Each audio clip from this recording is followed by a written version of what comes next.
Welcome to the Barcelona Podcast, episode 175. And this opinion is brought to you by the most influential voices in the FC Barcelona community.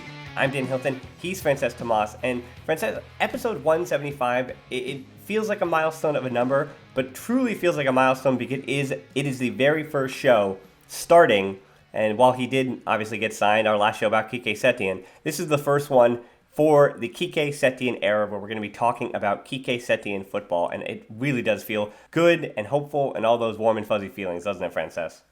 Hola, culés. Yes, it really does. After nearly 3 years of Valverdeism, boringism, and whatever isms you want to put in there, it is a breath of fresh air to be talking about something different, something exciting, and something that aligns with our thoughts and feelings as to what our club should be. Well, I think we're going to have to get right into La Ronda. We have so many good questions. We want to just keep this train moving. And we are talking, it's going to be uncharacteristically a little more of a match review about Barca Granada because that's really the only sample size we have of the Quique Setien era. We have 90 minutes to talk about. And we're going to start with a simple one from Ellie. And he just asked thoughts about the game. And this is a game that I watched yesterday and then you watched today. And so, Francesc, having just finished it, what sticks out in your mind? Well, it's fresher, isn't it? It's better. It is an improvement in terms of feeling, in terms of understanding, in terms of what the players were doing. I mean, someone like Busquets, for example, he looked like 27 years younger, if that's even possible.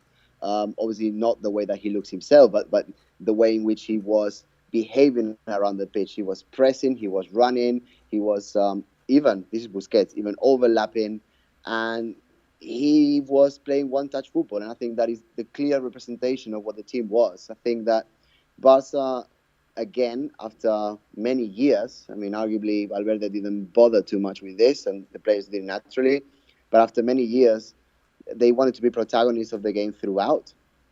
And, let's take this with a pinch of salt as well. We're playing Granada, that have been better this season than Granada have traditionally been, but then again, you're not playing against Mourinho's Inter Milan or Liverpool under Klopp or anything like that. Regardless, Barca wanted to dominate. They were more fluid from building from the back. I thought that it was surprising that Lionel didn't start the game and Umtiti was there instead. Having said that, the next game is against Valencia, if I'm not wrong, and Lionel had 4 yellow cards, so maybe that was something that influenced his decision. Regardless of whether Umtiti or Lionel played from the back, I think that Barca had a clear mission, which was taking care of the ball, and the speedness, the rawness, the dynamism throughout the whole place was tremendous. It was a vast improvement. I think that it was clear that Setien wanted to implement what his belief is, which is speedy football, 1-2 touches throughout, unless it was essential or unless you were sort of in the opponent's area. And it was great. It was fluid. I think that Barca understood when to push forward and when not to, as I would say the last 10-15 minutes. And obviously Riqui Puig came in and the game changed for the better, obviously. But I'm sure we're going to have some questions about that later. But Barca understood what the game was for, and the whole purpose was to win it. But obviously, after 75-80 minutes of showing what Barca can do, I thought it was a great presentation card that Setien handed to the Camp Nou fans and obviously millions of us around the world. Yeah, the two words that you said that stuck out to me in particular there that I agree with was one touch, which is, I'm using a hyphen, so one word, and positioning. And Sergio Busquets and Lionel Messi were at the epicenter of that. And sure, a new manager might give you a little bit of an energy boost, and changing the formation might be immediately paying dividends against a team that were willing to give as much possession as they did. We'll have a question about that coming up. But for Sergio Busquets, here's the stats from the game. 179 touches, 157 total passes, 145 completed passes. Granada only had 130 completed passes, so keep that in mind that Sergio Busquets alone had 15 more completed passes than the entire opposition. 92.4 passing accuracy and 14 recoveries.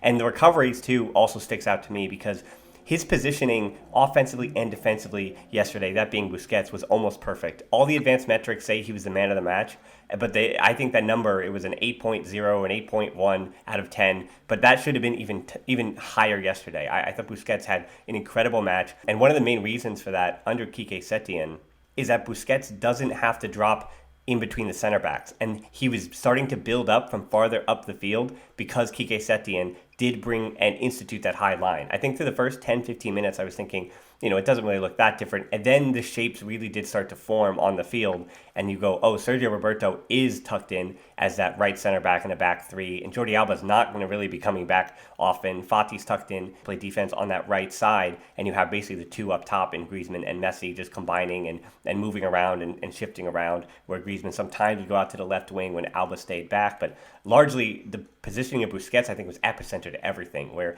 because he didn't drop so deep and was starting to combine and starting the one-touch football farther up the field, I think it paid dividends to keeping possession the entire time. And you see just how important and incremental that position now is going to be. And whether it is Busquets or whether or not Frankie de Jong also plays in that position if there might be rotation, I think de Jong is going to absurdly excel at that position as well. But I think he's going to excel next to Busquets, where if you replace Rakitic's first half with Frankie de Jong, I mean, the possibilities there are completely endless. And the other point, too, is for Messi. I've been very critical under Valverde this season that Messi drops too far deep into the midfield to receive the ball.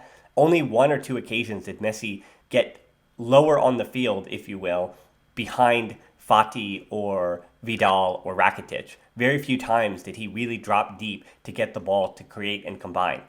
Messi was largely just waiting for the ball to come to him. And then once they were in the attacking third, then yes, obviously he was orchestrating, coming back, being the facilitator there.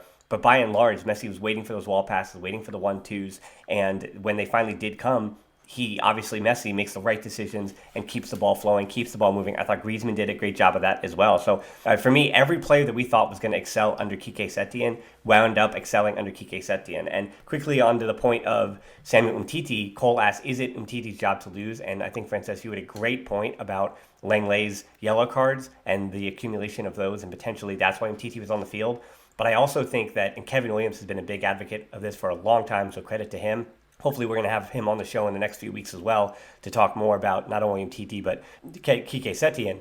But Umtiti is willing to take risks. And there was one or two passes, one in particular, where he missed the ball and they had to scramble into recovery. But because Roberto and Piqué have an understanding that Umtiti is going to take that risk, they're prepared for the counterattack that could be coming the other way. And I thought they were able to snuff that out pretty well. And yes, it is against Granada and not world-class attackers, though Darwin Matchis, he had his opportunities because Darwin Matchis is pretty good. I'd say he's a pretty quality La Liga player. And all that said, Umtiti's ability to take risks, that's what I think is going to get him playing time at all. It could still be Lenglet as the first choice, but I don't think he has the passing accuracy and the ability to convert on long passes that Umtiti does. So I think if Umtiti does play well, he could be the guy. But that doesn't say that Lenglet in a back three can't be the middle guy rotating with Piqué. I don't think it has to be an and/or. It might just be all three in quick rotation. Exactly. And one of the key points you sort of mentioned there in passing as well is the fact that Roberto has been a defensive midfielder coming through La Masia. So he understands the Busquets position. Obviously, he's also an interior, and because he's an interior and basically understands the Barca system inside out in any position, he's ended up playing at right back. But the thing is, he understands what a centre back at Barca needs to do. And if the play is going towards the left, which is where Umtiti was sort of mainly positioned, or maybe even out of position when he's recovering, then he can sort of cover that Piqué position, and so he rotates towards the left, if that makes any sense. Yeah, I think it does make a lot of sense. So let's talk about possession as well, which is really what we're getting down to when you say Barca's system and Sergio Roberto's understanding of it. Rick asked 80% possession. The exact number was 82.6 or 83% possession. Wow, our possession play must be back then. Now that we play a different style than Valverde's, how do you think our opponents will change their tactics? Will we be seeing more Mourinho Inter-style defensive approaches? And that's a tough one from Rick as well, because possession is paramount to what Barca does. But as we saw, I'm interested to see, and this is going to be the question on the Quique Setien, when the goals aren't getting put in the back of the net. And I don't want to touch, it's hard to answer this without mentioning a target forward and mentioning a lack of Luis Suárez. We're going to try to put that on the back burner, Francesc. So is there a way to answer this question without mentioning a number 9? No. Not really, because obviously it is football and all the pieces interlink together. So the main point here is that Setien is a Cruyffist, even though he never really played for Barca or played for Cruyff himself. I think he has said many times that he discovered football once the dream team showed him a thing or two on the field, and ever since he's been studying. And that reflects in that 82% that you just mentioned. Setien's way of defending is having possession of the ball, and that is something that during the Guardiola years in particular, that was obvious, something that Xavi's mentioned many times. And to be honest, I'm just glad to see that Barca has got back to what it needs to be, which is an attacking, purposeful team that have possession of the ball most of the time and know what to do with it. Obviously, they know what to do with it. We're going to be touching on soon in terms of what's happening up front. But as a starting point, after 3 days in charge, this is very positive from Setien already. Yeah, I think one of the things that, as Armin asked, how far will Setien's obsession with Cruyffism go, and Vishwood also asked about what can Quique Setien do to improve on that regard. I would say that we didn't see much of those long balls over the top yesterday, particularly with Antoine Griezmann to run onto. We saw a few out wide to Ansu Fati, and I think Fati's first touch let him down a few times. And I think we're going to see not only improvement from Ansu Fati in those individual matchups when he finds that space on the right wing, and whether or not that's Carlos Perez and Ousmane Dembele. I love that trio being in for one another, and you really do find, I think Setien can say whoever has the best week in training, they're going to get the start in any particular match. Again, Ousmane Dembele is going to be back in a few weeks. We'll see how he integrates into that position. But at least offensively, again, Dembele is going to have some defensive work to do that I think Fati does maybe better at this point, even in his young career. But all that said, Antoine Griezmann, the attacks to him over the top weren't really conspiring, and whether it was Rakitic or Vidal, because I think under the Valverde system, Lenglet and even Piqué were tasked with almost breaking that midfield line and vertically sending a long pass ahead to start a counterattack. But as we saw under not even Guardiola, but Tito Villanova and even Luis Enrique, that task fell to a Xavi or Iniesta, and we've seen Busquets has that ball as well. And I think that is something that will improve and get better as well. Counterattacks and forcing a team like a Granada or even a better team who's willing to be defensively compact and play that high block to get them pushed even farther forward and almost draw them out, and then to allow longer balls, because there is quality in Barcelona's team to be able to play those balls. And it's interesting to me that even a Rakitic, who had that ball, it seemed like under Luis Enrique, when he first showed up, that's why he was one of his best seasons. He had that ball that allowed verticality in the team to break into counterattacks, and he combined really well on a number of occasions, not only with Messi, but with Alba and with Pedro in his final season. And I don't know where that's gone for Rakitic, but if he's able to conjure that back up. But as I said, you also have Artur, you also have Frankie de Jong, and again, it's hard not to. I want to say Riqui Puig. It's on the cusp of my lips, Francesc, to be talking about Riqui Puig, but let's hold off for just one more second here. But as I said, I think balls up and over those compact defense, I think we're going to see more of that, and that's what his Real Betis, that being Setien's sides, did. He got teams out, cut out on the counterattack, and as long as the defense, as we mentioned, has an ability, that being Barca, as long as they're understanding where they need to be, and they're understanding that they're going to be fired upon. If you thought Marc-Andre ter Stegen was a savior before, I know he's got those bad knees now, but he's going to have to come up pretty big against some pretty good teams. But I think there's been a trust with him on that. The other point I want to mention here, over 1,000 passes for Barca in this game. So this is the new style. And how far will he take that? That's a great question. I don't know what the epitome or the extreme of this is. You know, Francesc, you and I both love the NBA, and I think of the three-point shots, right? How three-point shooting, back in my favorite player ever, Steve Nash, he says now maybe he should have taken more threes, and that then Mike D'Antoni and those Phoenix Suns 10 years ago,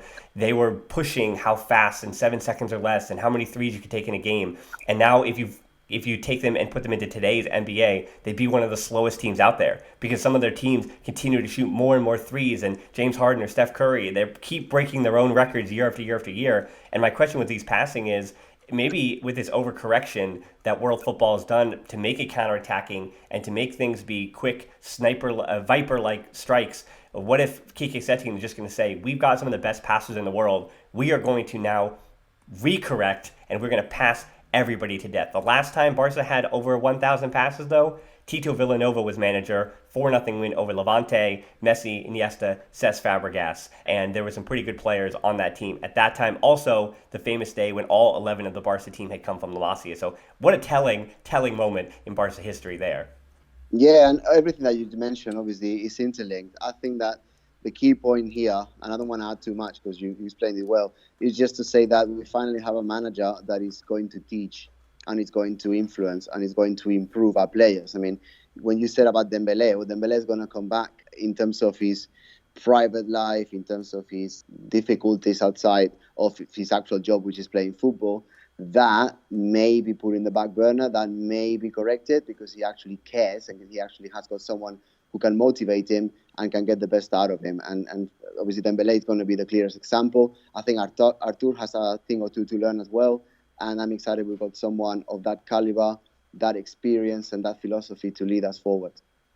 Yeah, that's a good point. That about off the field stuff, that there's been worries about Artur and Dembele, and you know how in the off season we felt like Vidal and Rakitic weren't going to survive the summer either, just like Valverde, and yet here they are in the fall because Barca just didn't do business. I think there's also a point here that if guys aren't fitting in what Setien wants to do, they're not going to play. And we already see that they're not going to play if he doesn't like what they're doing, and that means that they're going to be gone a little quicker. And I think that's, again, it's a tough thing to do, especially when you have older guys on big wages. So Douglas actually asked a question related to that. It's just one match, but if you had to pick between the two, who will be more useful under Setien, Arturo Vidal or even Rakitic?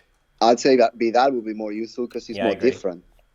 I think that, especially in the absence of Suarez, then you need players who can do something different, who can be a little bit anarchic and can drop into those spaces. I mean, regardless of what system Barca plays, Messi is the key player because basically he is the system. You know, he goes wherever he wants, he feels the game, he influences in whichever way he decides he needs to. And Barca, obviously, based on the first Setien match, Busquets is going to be as important, but obviously in a different facet of the game. If Messi does trust you, which obviously is clear that he trusts Vidal, then you're probably going to have something to add. And when you don't have Suarez as a reference up front, and you've got Vidal being able to sort of fill up those empty pockets of space, then that is something very positive that Rakitic cannot really do, because they're different players, obviously, not taking anything off Rakitic. But it is clear in the Croatians' perspective that 2015 was a better year for him than 2019 and 2020, clearly, because Father Time is unforgiving. And Riqui Puig coming through, you've got other players that obviously Alanya when he returns from loan, which I know is 6 months away at least, but it is clear that the future is moving in a different direction. But for the time being, this season we need to challenge for every trophy, which we are doing. And with this added oomph that the new managers bring in, let's see where it takes us. But I think Vidal will be more of a protagonist for sure. Right, and we're thinking in the short term as well. Across Alenya is gone for the rest of this season. It's actually been a great sign. I watched the Real Betis against Real Sociedad match, and they certainly took it to them at home. And Carlos Alenya was really, really good in that game. And Emerson, who I've talked about on this show, I think if Nelson Semedo doesn't wind up fitting with what Quique Setien does, and Sergio Roberto, we think isn't completely up to it at that position, Emerson is certainly one to circle to return to the club, and Quique Setien knows that player well as well. I think that both of those guys could potentially be starters, and that's the argument here, Francesc. That's the hurdle, right? That you always mention, that guys who should be coming into Barca now because of what is pushing through at La Masia should be guys who step in as starters. So that's how I think that's how I'm going to approach this, or at least try to, every time we hear transfer rumors. That, do I think Alenya and Emerson are going to be starters? I do. I think they could come in and they could take positions. But yeah, and you got to have guys heading the other way. But I think in January, we're going to get to that in a second about any positions that need to be reinforced, particularly just one. But we're going to end this general segment before we talk about the target forward and Riqui Puig. We have a question from Daniel. Is there a narrative amongst the general football community that wants us to fail? And I think, Daniel, this question comes from the idea that you're hearing a lot of cynics and a lot of negativity after this match and say, well, sure, Barca beat Granada to start the Quique Setien era. They had all this passing, they had all completed passes, and they had all this possession, but they only won 1-0. It came in the 75th minute, and it came after a red card for Granada. And I think there certainly was a lot of criticism about Barca and questions and fears that this is what Barca is going to be. It's going to be a team that's going to possess, and it's going to look pretty. Sure, Barca fans might enjoy it, but they're not going to wind up getting results. But I think, Daniel, the failure there comes from the fact that I think that, as we talked about with Valverde getting sacked, it is a puzzling thing for so many other teams around the world to understand how a manager could possibly be fired or sacked after being first in the league, first in his Champions League group, still alive in every competition, having Lionel Messi, and again, leading Real Madrid in the Liga table, most importantly. I think the rest of the world is puzzled at why Barca, on the top of the world, results-wise, would have to sack their manager. And that's because of that misunderstanding. That is, I think, the narrative among general football fans. They think that there's a snobbiness and a snootiness to Barcelona, and it would take you about 4 minutes on Twitter to figure out that I think there are a lot of newer fans in newer Kool-Aids who subscribe to those kind of things, and there is almost a privilege to watching Barcelona. And the other point here that I want to make to Daniel is that I think it's really off-putting for a part of the general footballing community as well. When we talk about Setien, and this is going back to Cruyffism, football the way that we know, and I say this as most of our people listening right now are fans of Barcelona and Kool-Aids. When we say the Barca way, the right way, we're ascribing morality, a sense of morality to the way that football needs to play. And that is an extremely not only privileged position to be in, because that means that we're obviously going to be getting results because our players are that talented, but to ascribe morality to it, it does demonize the way that other teams play football, particularly a counterattacking, punch-you-in-the-mouth team like Real Madrid.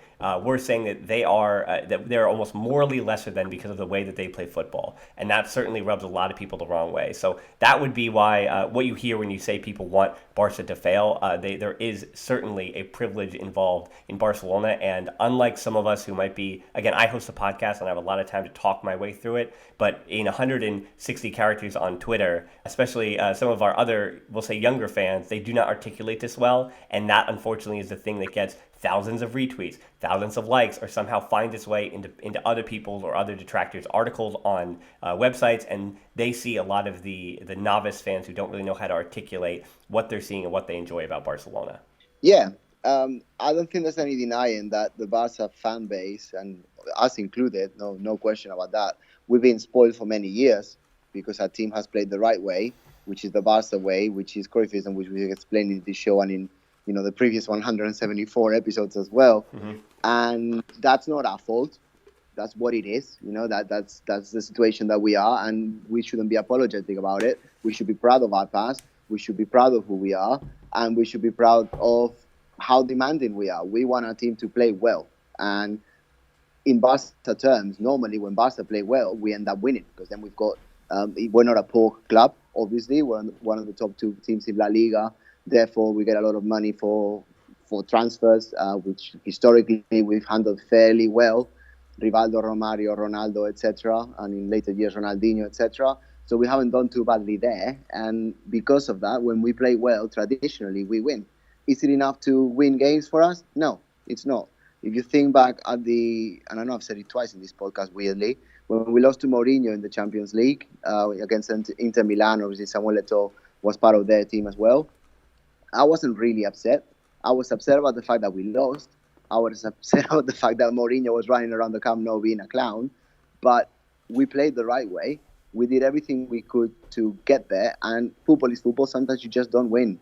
But if you're going to die, you need to die standing up for what you believe in and going about it the right way. And I don't know what's going to happen in this season. I don't have a crystal ball, but I know we're going to have fun on the journey, and that's what we need to keep thinking and moving forward with that.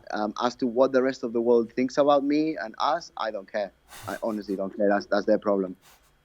Yeah, I agree with that. Again, you dig in, and again, it's just social media where you get attacked. And I have riveting conversations with all of these other fans. I have a good friend who's a Man United fan, and it was funny, we were speaking this week just about the cycle that Man United in, and I mentioned where I had a great feeling of Valverde that the cycle of Barcelona greatness, obviously Messi, could be ending and all of those things in the coming years. And all that said, I said I wake up in a cold sweat at night thinking that Barca could turn into AC Milan, a team that was on the top of the world, seen as a leader, transfers, all of these things, and then all of a sudden they wind up being a team that's fighting for Europa League spots and fighting for Champions League spots because they just had too many years of bad business, bad management, and a team that just didn't have a passion, right? And so, but Dan, with that, can I jump in there? Because sure. You just triggered something with that. Barca is not going to be in that position because what Cruyff did, and Cruyff and the people around him, and the people before him, and the people after, they created a culture. They created a winning culture. They created a culture of beautiful football. And it's not just Cruyff anymore. It's not one person with a flag. Like maybe I'm not a Manchester United fan or expert, obviously, but maybe Ferguson didn't have that caliber of people following, because you've got, I don't know, Guillermo Amor, Guardiola, you've got Xavi, Puyol, Iniesta, people that weren't even with him in terms of Setien, then Luis Enriquez, and so many people that fell in love with football again were under Cruyff's direct orders or around him. I mean, I'm forgetting a lot of them, like obviously Jordi Cruyff, his son, but the Garcia brothers, Oscar and Jofre, and loads of managers that have been coaching in La Masia. They a lot of them moved to Australia. There's some of them coaching here in Qatar actually, and it's not a person. We don't depend on a person. We depend on an idea, on a dream, on an idealistic way of being, and that's never gonna die. We could be more or less successful. I mean, if you think about it, Ajax don't win every league. Ajax haven't been successful in Europe for many, many years, even though last year they had a fantastic run. But Ajax play football the right way, and their stamp, their philosophy is intact, whether they win or not. Yeah, I mean, I think you're right about that, and that's why I said it's a nightmare. It's not. I don't choose whether I wake up thinking about AC Milan or not. But I think you're right about that, and that was what the frustration, and that does, I know we're ending the Valverde era, but that's what made that Valverde week in and week out so frustrating, that there was a feeling and a dread that this board was taking us away from all of those ideals and all of that. And, was there going to be a lack of players coming up through? Was there going to be a lack of ideas from management and from the board? And were transfers going to stop being Barca type players? And all of those fears compound upon one another, and it's certainly not just one thing. But yes, certainly the move for Quique Setien, even as a desperate move that it was, even if he wasn't first choice, he certainly could be taking us back in that place. And one of the things that he did immediately, we have two more topics to go on this show. We've been holding off and talking about Riqui Puig. That's a big one here. And he, unfortunately, it's not even that we're talking about the player himself, Riqui Puig. It's going to be a difficult thing to disconnect talking about the individual Riqui Puig and the 20 minutes he played against Granada and what we saw in that match from almost the very essence of La Masia that he currently represents, right? That's a thing that we've been waiting for Puig. He's been the player for now, almost 2 years now, since we've been doing this pod. We've known about Puig. We've known he's been that special Barca B midfielder, and we've been waiting for someone to give him an opportunity. The one thing I want to start by saying here before we answer this question, that this was the first time, this was not his first team debut, but this was the first time, whether it was Copa del Rey or the two La Liga matches last year, that he played with Lionel Messi and he played with the starters. And that is a very important distinction. That was my criticism last year of the minutes that Puig got, where we never really did get to see him. He made Luis Suárez look really, really good in the Copa del Rey, right? And if you can make Luis Suárez look like Messi, what can he make Messi look like? And we saw what happened yesterday when he gets even though he gave the ball away on a missed combination with Alba, he won the ball back. He got knocked off the ball a few times, sure. But again, it credited Sergio Busquets, who was defensively prepared for him to lose the ball. How smart is Sergio Busquets, by the way, on that? That 2 of the 3 occasions when Riqui Puig really just was taken to the house and knocked off the ball, Busquets was close enough to him, within 3 yards of him, to immediately take the ball back and almost recover for that one failing that Puig has still in his game that we knew was going to be coming physically. But all that said, everything that he did otherwise, Riqui Puig was an upgrade offensively to what Rakitic was doing. But again, Puig now, we wonder, when we look at every performance he has, I think Fati, we say he's 17, and I think there's forgiveness there, and there should be. But now Puig, is he ever going to go back to the B team? I say he shouldn't. Or probably not. And is he always going to be a Barca first team player? Is he ever going to go out on loan? All those questions are becoming now. But if this is the moment where he begins to break into that first team, I'm not saying as a starter, but breaking in, he does serve as this hope for La Masia. And that is a incredible pressure on him. But it also is, again, a narrative that tints the way that we view every performance that he has. Yeah, the 2 points on that. First, everyone wants to hype him up. He hasn't really played that much. He played 20 minutes against a team that are not in the top of the table, and they're not going to be winning Champions League anytime soon. So let's start with that, because, when he jumped into the pitch, and I understand, as a fan, you get all hyped up. He got a louder cheer than Arthur got when he came on. And I thought it was a little bit excessive, because really he's been waiting in the sidelines and was the Barca B doing his time, etc. But he hasn't done anything at first team level just yet. So this is a youngster, like Iniesta was when he started, like Xavi was when he started, and the more pressure we put on him, so basically the higher up we raise him, the further down he can fall and smash. So let's just start with that point. then second, the guy is exceptional. He's a fantastic player with lots of skills, and he was an upgrade on all the professionals that get paid so much more money than him. And with that in mind, it is normal that people get excited. I think the association, the touch, the willingness, how hungry he was, the pace on the ball was something remarkable. But it's a very small sample size. It's the same with Fati, and obviously Ansu has played much more than Riqui has at first team level. But these are youngsters. They are going to make mistakes. They may not control the ball first time.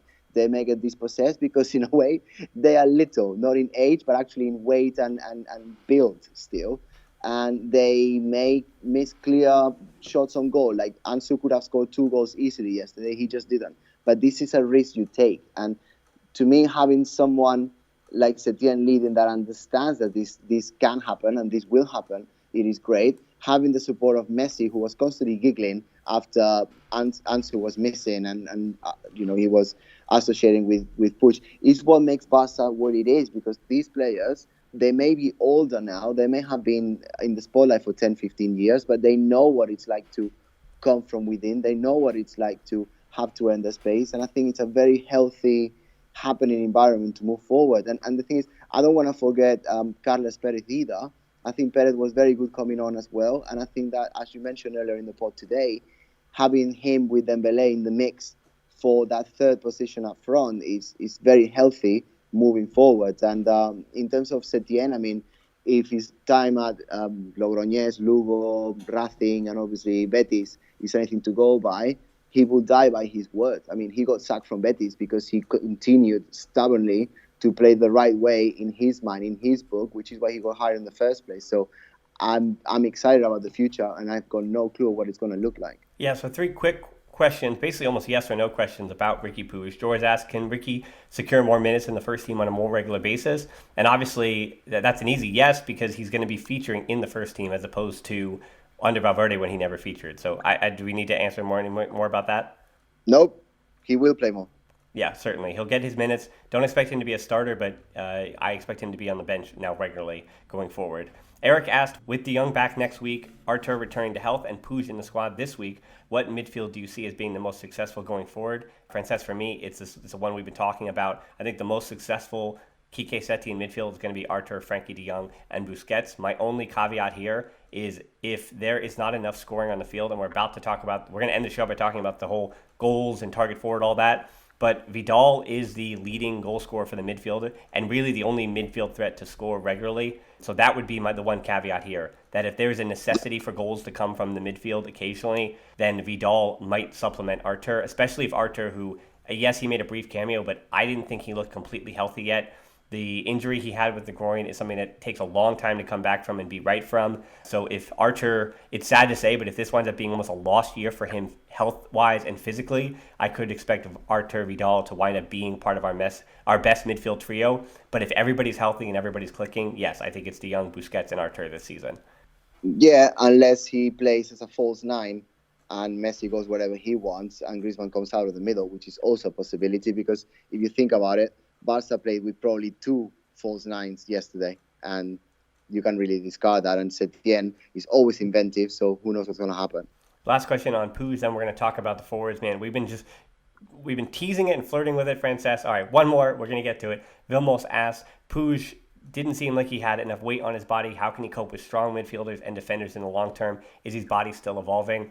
I think the answer actually to that one tactically is that in the lower division, in the third division, he did get pushed off the ball, but he had a way of understanding those players' movements, and he wound up picking up a ton of fouls. So to a point where guys knew that if they pushed him off the ball and hit him the way that they did, they were going to pick up yellows or reds.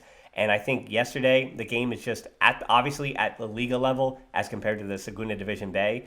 It's quicker, it's faster, and it's going to take him time to adapt to understand how to use his body and pick up those fouls then. Because that's what it is. That even if he gets pushed off the ball the way he did yesterday, I think that they're in the B division, when things were, again, just a little bit slower, he found and learned a way to shield the ball enough where he's going to be fouled, in the same way that Messi learned to do that too. Messi might be built, though, a little bit like an ice cube. He is so wide and is such a powerful center of gravity. He really is. That Puig, that's not Puig. I know it's a little different there, but I think early on, Iniesta is not a big player. He had to learn the same thing, where Iniesta would say, I know I'm smaller than you, but you can't push me off the ball. You're going to have to foul me to get it. And that's what he learned to do in the third division. So when you talk about the way his body is probably not evolving that much, he's 20. He might put on a little bit more weight, but you really doubt it. But what he could do is gain a little bit of strength in the lower half of his body to just get fouled instead of get knocked off the ball from the upper half. And to learn to do it at the speed of La Liga is going to take a little time, and that's certainly something for him to work on. So no, as you mentioned, Francesc, he's not a finished product. He's not a perfect product, but I'm optimistic that that's going to be a skill set that not only did he learn at the third division, but he's going to be able to apply to the first division in some time. Yeah, just to add that at third division level, and I've watched hundreds of games because that's where my brother has spent the vast majority of his career between Segunda B and Tercera División. There are a lot of players there that are past it, basically, the skilled players, because obviously they wouldn't be playing at that level if they weren't, but they are in the 30, 32, 33, 34, 35 years old, and basically they've done anything they wanted to do in football. When you play against Barça and you've got these really handsome, million followers, Instagram people in front of you with weird modern hair that doesn't make any sense, bit of an aside there, you've got no worries on kicking them. And I think, to be honest, it's good for Riqui to be out of that, because he will be playing at first division level against professionals that understand and want to have a long career themselves, which a lot more spotlight put on them. Playing in the Tercera División is rough, and I'm happy Riqui's out of it. Yeah, for sure. All right, let's finish this show by talking about the target forward position. As we mentioned, and we've been getting to, anybody who saw the match, particularly Kool-Aids, were watching that with a fine-tooth comb. So there's tactically not much that Francesc and I are going to glean or shimmer on that game that you didn't already see, with Griezmann and Messi combining as, basically, as you mentioned, two false nines and a 3-5-2 when they had the ball, which they did for 83% of the time. So Yogev asked, why is Griezmann not being used centrally even though Suarez is injured? I actually hit back about that question, that I think he was, that it felt like he was coming on the left wing at times when Messi was facilitating in the middle, but I thought their movement was actually really good, and it's almost picturesque when they were both knocked down right outside the penalty box and they helped each other up. You know, there's a lot of images, and you know, the photographers obviously were there on hand to capture that picture of them helping each other up, but their partnership is just starting. It's just beginning now. And I'm, again, optimistic that it's just going to get better and better when they start to understand the times when, now we know that Messi isn't a target forward but he does get into the box. And even where the combination they had on the corner kick, when Griezmann, and it seems to work almost once a game, where Griezmann is the one to make that run to the near post, Messi finds his head as he's trying to flick on to either Piqué, Umtiti, or Lenglet at the back post. So I think it's going to work out, and it didn't. Yeah, he certainly was working centrally. And Griezmann was showing in this game more than any other game, I think, under Valverde, that his first touch is superb. It is world class, and that's what we're being reminded of, that Griezmann might not be a out-and-out number 9, but I think he is getting, even if he's not finishing the goals centrally, build-up is happening through him in the center part of the field, as it should have been with Suarez. So I think that's a positive thing. But even Pancho asked, for you, Francesc, what will help Barca's end product with the Granada game? Was it just bad luck, or is it just a lack of a finisher now with Suarez? Because we knew the 10 goals before that, he was associated either with a goal or an assist with the 10 goals before the one that Messi scored on the boot of Arturo Vidal. Yeah, well, if you don't have arguably the best striker in the world as part of your team, you are going to miss him. My understanding is he's got 14 goals in half a season, which is remarkable by anyone's standard, certainly by his as well. And obviously he's been criticised left, right and centre from the very second the preseason started for being out of shape, but his numbers are there for everyone to look at and in a way learn. I think that any team would miss Suarez, and Barca are not going to be any different in that respect. But then again, given where we are in the season, given that we've got a new manager, and given that he's looking for new solutions, I really don't think having him out is going to be as detrimental as it would have been if Valverde was our coach today. I think that the playing time that Suarez obviously is not going to be enjoying will be distributed amongst up-and-coming talents with plenty of potential to make an impact. Obviously, as we've said before, Dembélé will come back and he can add a different dimension to that. And to be honest, in terms of the central position, I mean, this is Barca. It's not West Ham with Andy Carroll trying to get a flying header and scoring from a corner. This is different. Barca is dynamic. It's all about movement. It's all about spacing. And I mean, this is very simple in football, and every coach that I've ever worked under and watched has done this. And it was very telling. On the 15th minute, you've got Fati, and at the time was Messi, and obviously Griezmann as well, swapping position and switching continuously. And when I saw that, I was like, yeah, I've been doing that for the last 30, 40 years, but Valverde didn't think about that probably even once. And it's just positions are spaces. And if you are always sort of stable on the same spot, then it's very easy to mark you. When you've got, and you said it, I think it was in the Facebook group, when you've got Granada chasing shadows rather than people, then that's when the magic happens. So not having a central reference is not a problem. The problem would be whether people are able to run into those spaces. And to be honest, the finishing has to improve because it wasn't up to scratch against Granada. But to be honest, 3 days since Setien started training with the team? I'll definitely take that. Yeah, the last two questions from Christopher and Aman. What is Barca's best approach to replacing Suarez? And Aman's asked, with Suarez's injury, how do you think we resolve that issue? And the answer to me is that it's going to be resolved through Griezmann becoming more of a finisher and a goal scorer for Barca. And I think those opportunities are there because, as you mentioned, he's going to be in the space now. And I know it felt at times where when Barca were crossing and it didn't seem like there was anybody in the box, I think that continuity it's going to come, that there's going to figure out exactly where Griezmann needs to be. He's now, again, almost restarting his Barca career as a false nine, where he's now being tasked to be in different positions than he was under Valverde. So I think for all the players I was looking, for all the players that Quique Setien's system will affect, I think Antoine Griezmann, and I think Sergio Roberto is the other one, but I think, or whoever that right center back is in a back three when they have possession, I think Antoine Griezmann is the guy with the most onus on change in his position. And so I think it is going to take a little bit of time, but as I said, the build-up is the most important part, and that was there. And then the finishing, he has the ability to finish, and I think he will. And all that said about replacing Suarez, there's no one on the transfer window for January that Barca is going to bring in that's going to score you 10 goals for the rest of the season or 9 goals or whatever you were going to get out of Suarez. That's just not going to happen. He's one of the, as you mentioned, Francesc, one of the top goal scorers still in the world, as much as we get on him for all the things that he breaks down as far as combining, and he doesn't bring the pressure. And we clearly saw that what you're missing from him, as much as you're missing his goals, they're important to winning matches, but also remember again why we were criticizing him so much, that he wasn't really bringing that pressure. And having the 10 guys behind Messi bring the pressure allows him to choose when he wants to high press himself, which he did, I think, on more occasions. This team is going to run. And Suarez, I don't know how much he was going to fit under in this Quique Setien system anyway for long amounts of time. I think he might have found himself on the bench anyway.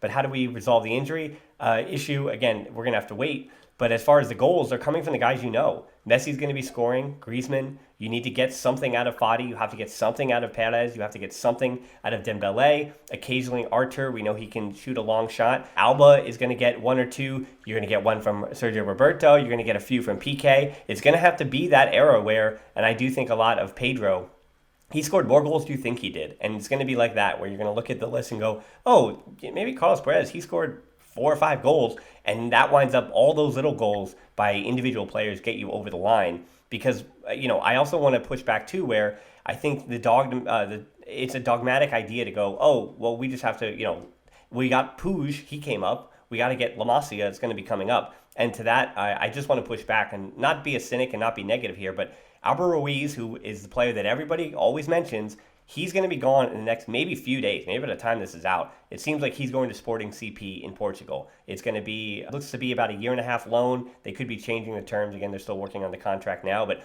so Albert Ruiz, the guy that everyone's going to mention. And I think people are still going to be mentioning him when he's playing for a different club because they know that, he's the name that's coming up. The forward. There's an Albanian center forward, Ray Manaj, coming from Albacete to Barca B, but he's being signed to replace Albert Ruiz at Barca B. From what I've ever seen, he doesn't really have the quality. And then the other two, Alejandro Marquez and Quique Severio, who's a winger. Marquez is in the middle, also a little bit younger as well. I think he's only still 19. They're going to probably be called up for the game against Ibiza. And I want to end on a positive note that Minaj, maybe they see something that they like with him, the Albanian forward, as I said, coming in. But in the case of Marquez and Severio, I don't know. Maybe they are that good. We go back and we think guys who were trusting in La Masia, we didn't know what Pedro was. Pedro was the same thing, where he was a little bit older when he was brought up from Barca B, and he wasn't supposed to be a top-level talent that he became. Busquets was the same thing. Xavi and Iniesta were much more heralded in La Masia than Busquets was, and they kind of came out of nowhere. So you know what? With all that Alejandro Marquez has shown so far, maybe he is even better. Maybe when he is playing alongside first-team players, he gets called up, gets a few minutes off the bench, and gets some timely goals in the way that Bojan did all those years ago. I'm not saying that's going to be the same path, the same future, but maybe I'm wrong. Maybe these talents that aren't supposed to be top-level talents wind up banging in the few goals that is necessary. So maybe La Masia is the answer. I just would tell people that I wouldn't bank on it. I wouldn't bank on January transfer window being the key. I wouldn't bank on La Masia being the key. But I would bank on the talent already in the squad to bang in a few more goals now that Suarez is out. Yep, I would save the money. As I said before, save the money and invest it properly into some starter come next transfer season when the season's over in summer. So last question for you, Francesc, comes from Dan Hilton, actually. He asked Francesc, of all the players that you think are going to benefit from the Quique Setien era, what player do you think is going to shine the brightest? Frankie de Jong, without a shadow of a doubt. He's going to grow into the player he needs to grow and into the player that he should have become 6 months ago when he joined us. But he's been locked away into the Valverde's nonsensical, chaotic world that he's been freed from. So Frankie, without a shadow of a doubt. Yeah, and I also want to say we did have a bunch of maybe new listeners or returning listeners with the Quique Setien appointment last week. So thanks for joining back in with the Barcelona podcast. And to tease it for next week, well, we haven't seen Frankie de Jong under Quique Setien yet. So there's a game in Ibiza in the midweek. So we'll get to see a lot of La Masia players under Quique Setien most likely, as they'll be called up for the Copa del Rey match. But you're going to have to come back next week to hear all about Frankie de Jong, how he did against Valencia in the very first match for de Jong under Quique Setien. So I just have to tease it. You just have to keep coming back to the show. And the other thing, just a quick point on Ibiza in the midweek. Again, it's going to be a lot of younger players, but unfortunately, Francesc, I don't know what the drinking age in Ibiza is, but what I will say is it seems to have a comparison to in the NBA of Miami or Toronto or some of these places where on the when teams fly in early and spend a little bit of time in the nightlife, it seems to be a rough match the next day. But that said, by starting a bunch of kids, the kids aren't really allowed to go out and they all have curfew. So I think that might actually be a positive thing instead of playing. We don't know how late Gerard Piqué is going to be staying out in Ibiza, so maybe starting Ronald Araujo might be a little bit of a better sign actually against Ibiza. Exactly. I mean, Ibiza doesn't have any age. Ibiza doesn't have any control. Ibiza is what it is. I think the USA is what happens in Vegas stays in Vegas, so it's the same thing with Ibiza. I was fortunate enough, actually, nothing that is relevant to Barca at all, but I went to Ibiza 10 consecutive years, and it was fun. I'll just leave it there. I think for people that have gotten to garner our personalities, they know that Ibiza, to me, very much like Las Vegas in the U.S. or Atlantic City, seems like a nightmare situation. Not a beach guy. I'm not a night guy. But I think now that we're talking about Ibiza, I think, again, that'll wrap this show up. I think that's where we end it. So thanks so much for tuning in again. You can tap in your app and check out the show notes to subscribe. You can find us on social media too, on Twitter at the Barcelona Pod, at HiltonD13 for me, on Instagram at the Barcelona Pod, the closed Facebook group where we get these questions. And actually, we did have a ton of new names and people who answered the questions, and that's why we had a huge induction of people this past week on tvpod.link/group. That's where we get these questions from, deeper dives, discussions, and a great community there. We're also on Patreon, where I set my own record. I had the longest match review that I've ever done on Patreon for the Granada match, and that is at tvpod.link/Patreon. That's also how we continue to make these shows. That is still, of all the things I've been doing, of all the different ways that this show has continued, the Patreon has always been foremost the reason why this has all been possible. And I'm on YouTube as well. Things are really picking up there with the new studio here in the basement at the Barcelona Podcast. There, you know what it's called. Check us out there, and particularly hit that subscription button, hit that like button, leave a comment. That all helps out as well. And finally, the one thing you can do, if you like this show, iTunes, Apple, Google Play, Spotify, wherever you're listening, just leave a little rating there. That helps us out as well. So as we start a new era, the Quique Setien era begins as well. I want to start everything else on a positive note. 2020 is going to be our year, and by that I mean all of Kool-Aid is going to be our year. So thanks so much for listening to the Barcelona podcast. Until next time, we'll talk to you soon, and Forza Barça. Forza.